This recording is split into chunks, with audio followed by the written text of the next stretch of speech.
Hey everyone, I'm Cameron Bertuzzi, back here with the second video in this playlist of arguments against 20 arguments against God's existence. If you need the link to the playlist, just look for it in the description.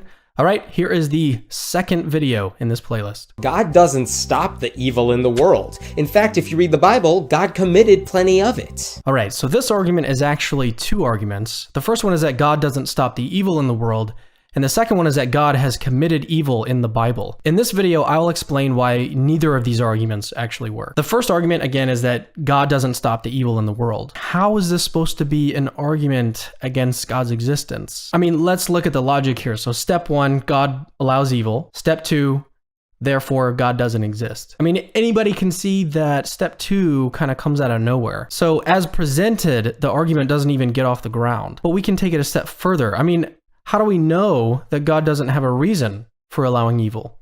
We don't. One of the best reasons that theologians have offered is what's called soul building. Soul building says that without evil, we'd actually be losing out on the greatest goods. Have you ever forgiven someone that hurt you or had compassion on someone that was in pain? Now ask yourself, in a world with no evil in it at all, would you have been given the same opportunities to exemplify these goods and develop your character in these unique ways? The answer, of course, is no. So here's what I'm getting at.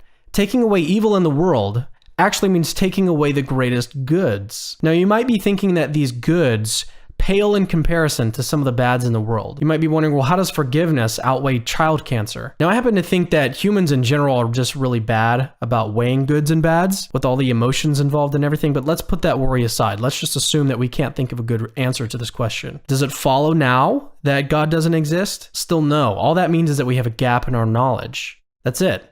Saying, I don't know why God allows child cancer, but surely God has a reason, is a completely legitimate answer. After all, there is a limit in what we can understand, so we shouldn't expect to know everything. So the gap between God allows evil, step one, and therefore God doesn't exist, step two, is actually really big. All right, let's go back to the second claim. The second claim is that God committed evil acts in the Bible. Now, if Himmet had actually mentioned one of these, we could have taken a closer look.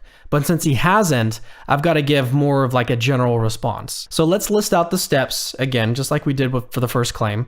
Step one, the Bible depicts God as committing evil acts. And then step two, therefore God doesn't exist. I mean, again, step two kind of just pops into being out of nothing. God's existence doesn't depend on how we interpret the Bible. I mean, maybe our interpretation is false. So let's assume the actual worst case scenario that some passage in the Bible, again, we don't have specifics, but some passage in the Bible depicts God as evil. Does it now follow that God doesn't exist? Of course not. All that would be required is for the Christian to develop a more nuanced interpretation of that particular text. This is why arguments against the Bible are not really good arguments against God's existence. When I point this out to skeptics, and actually a lot of Christians respond this way too, is they'll give a kind of slippery slope type argument.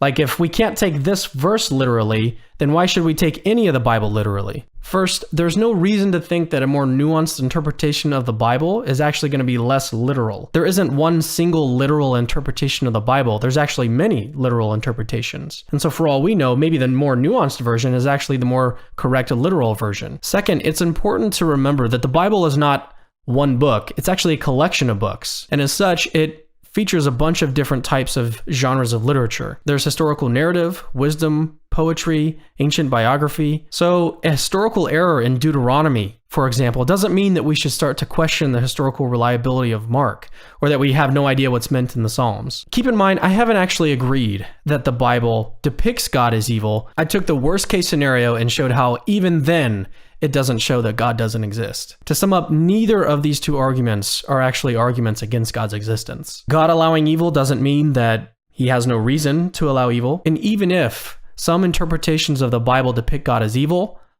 all that's required of the Christian is to adopt a different interpretation. It doesn't follow that the Bible has an error, nor does it follow that God doesn't exist.